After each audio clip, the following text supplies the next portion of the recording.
There's nothing quite like doing your first go of cable management in your new old workstation. This is my new to me Lenovo ThinkStation D30. And this is how I've got it outfitted after a few upgrades that I've done. I did an Asus Blu-ray drive that came out of my T7500, excuse me. LG DVD writer, the IC dock 4 2.5 to 1 5.25 inch drive bay adapter.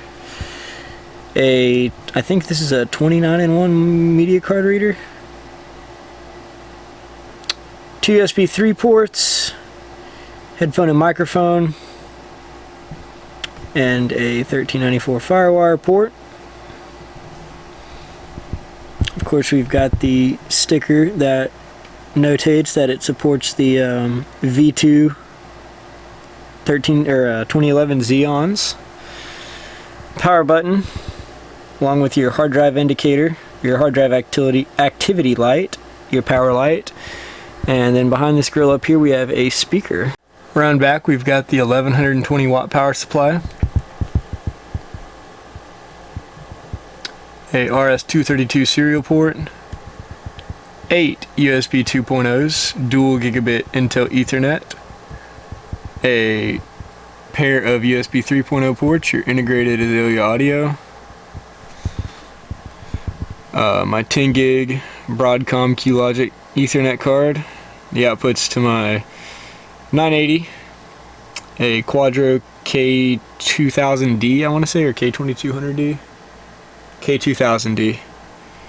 The back of a Dell H310 SAS adapter, and the outputs and inputs of my HT Omega Striker 7.1 sound card, as well as a key for locking the side panel door.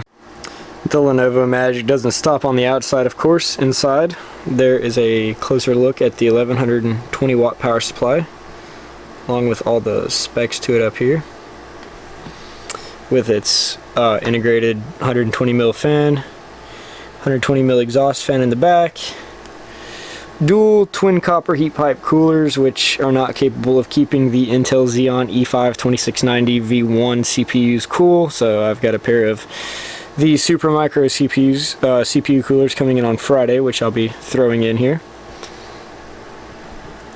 We have 16 memory slots down below the CPU sockets, and of course your other pair allowing up for quad channel memory. I've only got 12 slots. Only got 12 slots filled up right now until I get full more sticks of this memory. There's the dual port 10 gig card in here, the Zotac 980 along with the Quadro K2000D,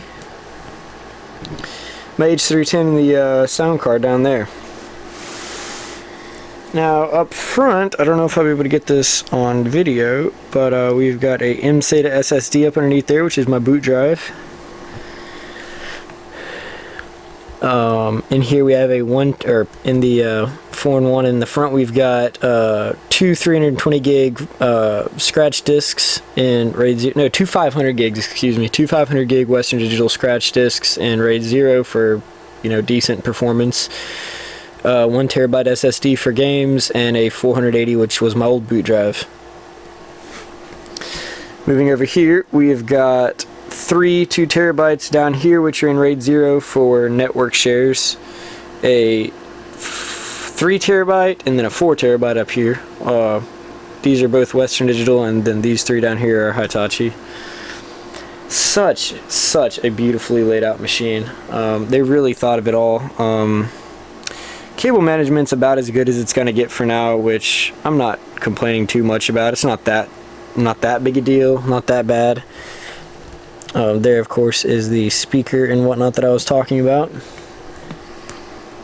And yeah, this thing is built like a tank, and you pay the price every time you have to move it. It's quite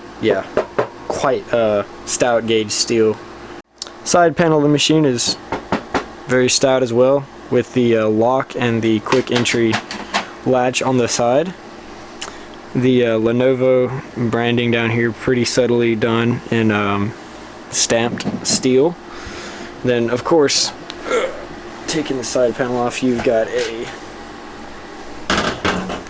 diagram of the motherboard in here, which is pretty cool.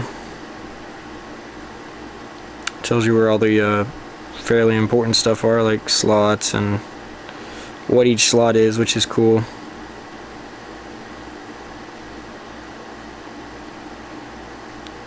So that's pretty cool, pretty cool. One immediate cool thing of this, the USB ports light up, and so do the other ports on the front if they were enabled and hooked up.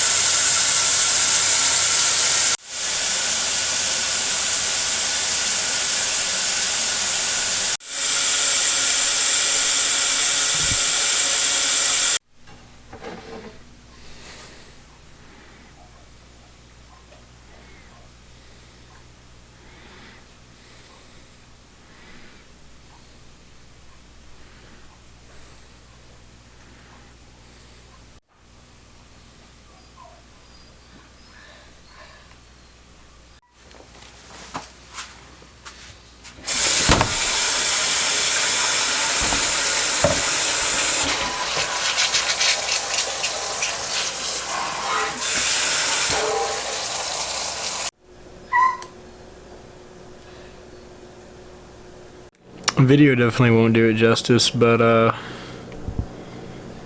it is a million times cleaner than it was.